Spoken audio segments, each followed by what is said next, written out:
Pemeriksaan ginekologi. Pertama-tama menyapa pasien dengan ramah dan memperkenalkan diri, tanyakan tujuan kedatangan pasien. Kemudian lakukan anamnesis dengan menanyakan identitas dan keluhan utama pasien. Tanyakan riwayat kesehatan reproduksi, tanggal haid terakhir, lama haid, dan pola perdarahan haid.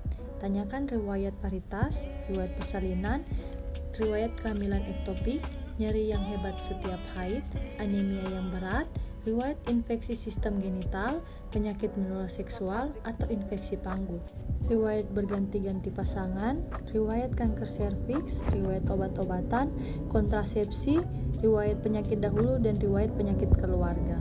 Kemudian menjelaskan prosedur. Pada saat ini akan dilakukan pemeriksaan ginekologi untuk melihat apakah ada kelainan pada organ reproduksi ibu. Tindakan ini akan menimbulkan rasa tidak nyaman tetapi tidak membahayakan. Kemudian tanyakan kesediaan pasien untuk diperiksa. Sebelum pemeriksaan, pastikan klien sudah mengosongkan kandung kemih dan mencuci area genital dengan menggunakan sabun dan air mengalir. Kemudian, lepaskan celana dan berbaring di meja ginekologi. Siapkan alat dan bahan, spekulum cucur bebek, larutan antiseptik, kasa, ringtang, apron, gel, piala ginjal, dan juga handskun. Cuci tangan dengan air bersih mengalir dan juga sabun dengan menggunakan 6 langkah WHO dan memakai handskun steril. Palpasi daerah perut dan periksa apakah ada nyeri, benjolan, atau kelainan lainnya di daerah suprapubik. Setelah itu, kenakan kain penutup pada pasien untuk melakukan pemeriksaan berikutnya. Atur arah sumber cahaya, inspeksi lesi kulit, massa, discharge vagina, tanda radang, jaringan fibrotik atau visura. Kemudian, lakukan toilet vulva dari arah depan ke belakang, labia mayora kanan, labia mayora kiri, kemudian bagian tengah. Setelah itu, palpasi kelenjar scan dan Bartholin untuk tentukan massa kistik, bengkak, radang, atau nyeri. Kemudian, lakukan pemeriksaan in speculo dengan spekulum cucur bebek yang panjang dan ukurannya sudah disesuaikan dengan vagina ibu. Gunakan gel untuk lubrikan spekulum agar tidak nyeri. Setelah itu, minta ibu hembuskan nafas yang dalam saat akan dimasukkan spekulum. Tangan kiri di komisura posterior dan tangan kanan memasukkan spekulum dengan posisi miring dan tertutup. Setelah 2/3 spekulum masuk, putar 90 derajat dalam posisi horizontal dan kancilkan skru. Setelah itu, inspeksi serviks, visualisasi apakah porsio terlihat atau tidak. Setelah porsio terlihat, nilai bentuk, ukuran, dan warna porsio serta sekret vagina. Bersihkan bila terdapat lendir, eksudat, atau darah agar visualisasi porsio dapat terlihat dengan jelas.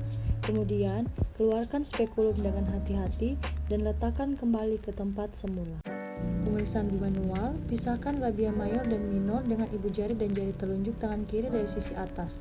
Masukkan jari telunjuk dan jari tengah kanan ke vagina dalam posisi lurus, di mana ibu jari lurus ke atas dan 2 jari lainnya difleksikan.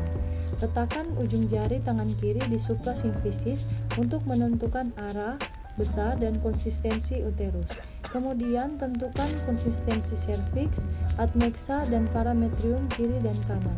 Kemudian pastikan tidak ada infeksi atau tumor dan pastikan gerakan serviks bebas. Kemudian keluarkan jari-jari dari vagina dan angkat tangan dari perut ibu. Selanjutnya melakukan toilet vulva. Pemeriksaan retrovaginal dilakukan bila ada indikasi seperti susah menentukan besar uterus, retroversi, atau adanya tumor pada kavum Douglasii. Dan pemeriksaan telah selesai. Buang bahan yang tidak digunakan pada tempat yang telah disediakan. Kemudian, rendam seluruh peralatan yang sudah dipakai dalam larutan klorin 0,5% selama 10 menit untuk dekontaminasi. Celup kedua tangan yang masih memakai handskun ke dalam larutan klorin dan buka secara terbalik, kemudian rendam dalam larutan klorin. Cuci tangan dengan bersih di air mengalir menggunakan sabun dengan 6 langkah cuci tangan WHO. Beritahu hasil pemeriksaan pada pasien, jelaskan diagnosis dan kesimpulan akhir. Kemudian, bila perlu, berikan konseling khusus dan tata laksana lebih lanjut. Terima kasih.